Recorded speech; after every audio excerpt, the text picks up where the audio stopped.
Another episode of the Premier League Roundup is here, and we've got three topics to speak about, and that is the title race, the relegation battle, and the kind of mini European battle that's going on between Tottenham, Brighton, and Villa.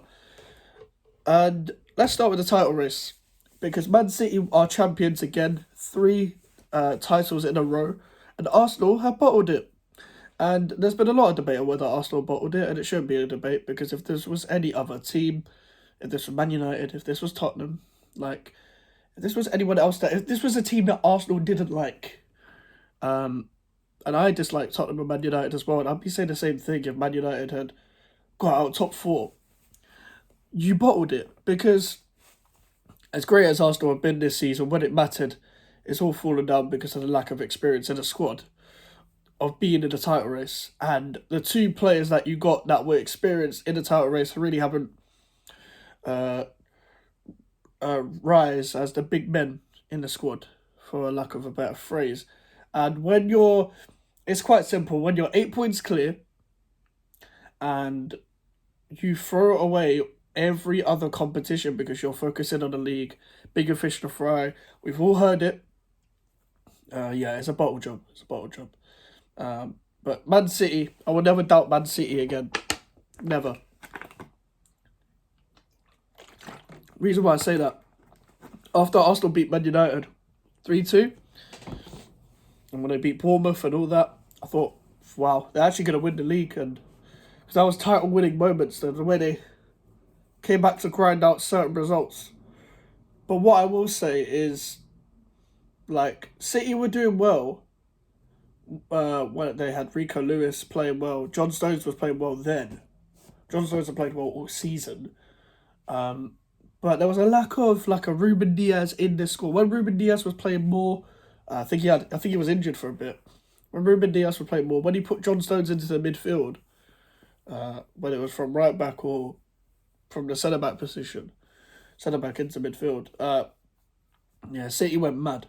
Bernardo Silva has become very integral. Gundogan and De Bruyne, business end of the season guys. These are two players that score the goals or get the assist in crucial times for Manchester City. These are business end of the season players. Rodri has gone up another level.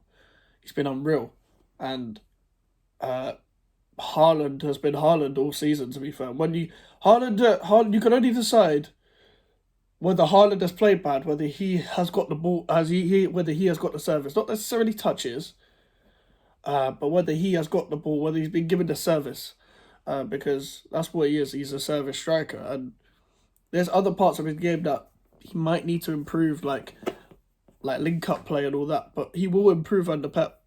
If he stays under Pep, he will improve. And I like how as soon as he joined, they're gonna link him to Real Madrid straight away. That's not gonna happen. Not anytime soon. He could probably break Alan Shearer's record very quick. Maybe quicker than Kane. You never know. But Man City deserved it. Three-peat. I haven't seen a three-peat since the Man United days, and I was a bit too young for that. I was a couple of years too young to fully see it with my own eyes. I fully remember it when they had Tevez, Ronaldo, Rooney, and all those teams. Around that time, Man United did well to win those titles as well. It's Sir Alex Ferguson we're talking about. Pep Guardiola's also done it in the Premier League. I think other teams have done it before the Premier League, but I'm not sure which teams it was. I'm sure it's happened because football didn't start in 1992. We just get brainwashed by Sky Sports. Or I say we, I don't.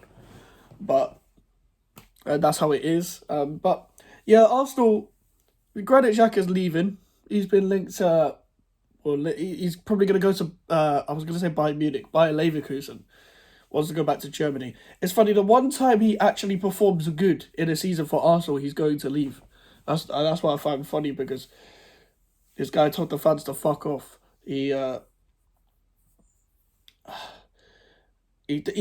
a lot of red cards. He cost Arsenal in a lot of moments. He was part of Arsenal's last Champions League team, the fucking disaster at Bayern Munich. And it hasn't worked out since, to be honest. And it's only since Arteta's put him further forward that you see the best of Granit Xhaka. He still can't defend his own box, and as a midfielder, you still need to be all rounded and defend your own box. But listen, Granit Xhaka has been one of the best midfielders in the Premier League this season, and he's done well. But he's going to leave, and you can upgrade in that position. You can upgrade in that position, but whether Arsenal will, I don't know. I don't know whether Mason Mount is the right player to do that. Like, I heard you're linked to Mason Mount. I don't think if you're going to sign Rice either, you'll play in that position, but sure. Apparently Arsenal are going to offer a 92 million package to West Ham, but that's not enough money up front. Like, West Ham are going to want 92 million up front, not as installments and all that. So you might have to work a bit more for that. If they do accept that, then fair enough. Like, we can still work with that. Still work with that kind of money. But listen, I don't want to see Rice go to Arsenal, but that's a different conversation, to be honest. But fair play to Arsenal. You pushed them. This is the standards of Arsenal Football Club, though. Like, what makes me laugh about Arsenal fans, like, they used to moan about Arsene Wenger. Oh, we always finish fourth. Let's win the league. Go and get Allegri. All of that. That's what you used to hear. But when Emery came in, it was finishing in the top four. Okay? He failed to do that. Fair enough. He didn't get backed properly anyway. But then you hire a manager that's never managed before.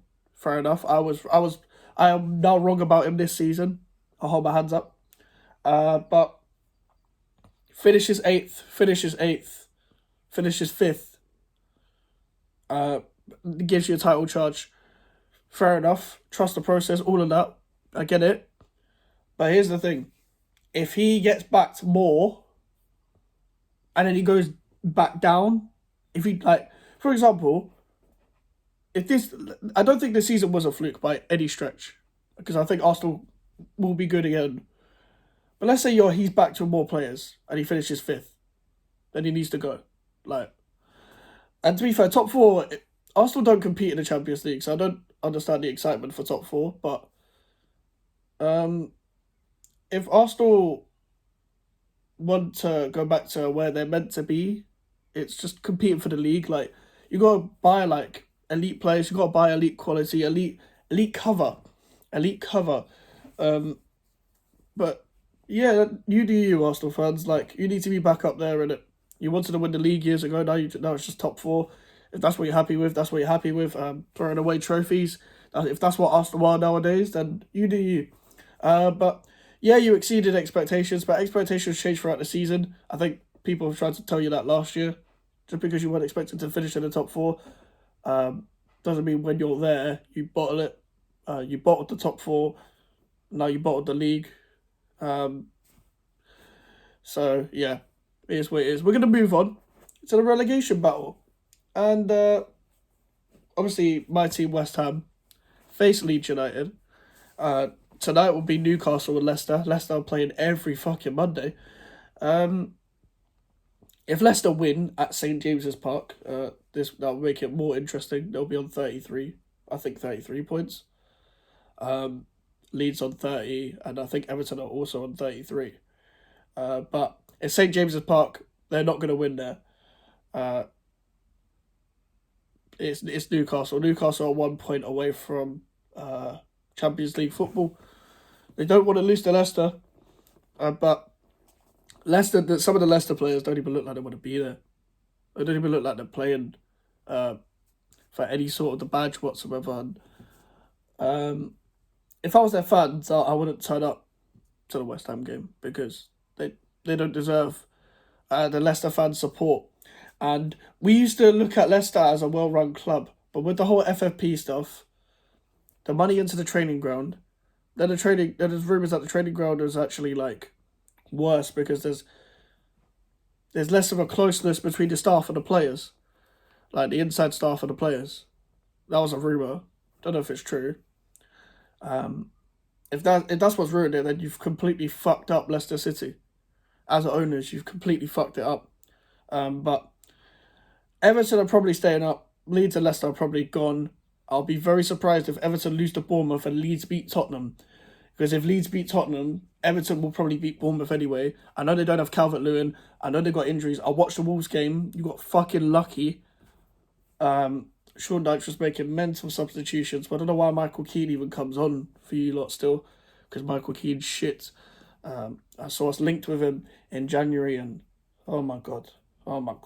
Such a bad defender. One goal against Tottenham does not mean you're a good defender just because you can take a long shot. Yerry Mina, ever since he's come in, he's been decent for Everton. And yeah, he's better than Michael Keane.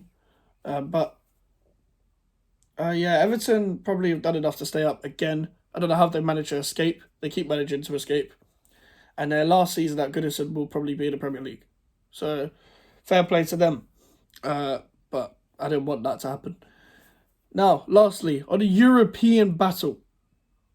And that is between Tottenham, Brighton and Villa. Well, it's been confirmed that Brighton are getting Europa League football. And I know it's confirmed European football, but their goal difference is quite ahead of Aston Villa's, from what I know. So they would need City to batter Brighton and then Villa to beat Brighton at Villa Park. So Brighton are getting European football. Congratulations to Brighton.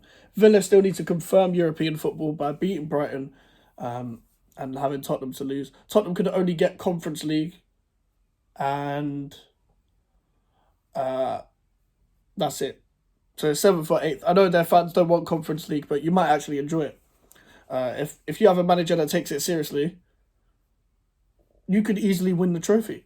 We're in the final. Why can't you guys be? You guys could be in the final. I know it didn't work out last time, but it's just like, why not? Just go for it. But if not, then you have a chance to rebuild without European football. And obviously Tottenham fans, you know what Tottenham fans are like. They are above themselves, so they think that Conference League is not good enough for them. Because obviously they win so many trophies every year, so they can afford to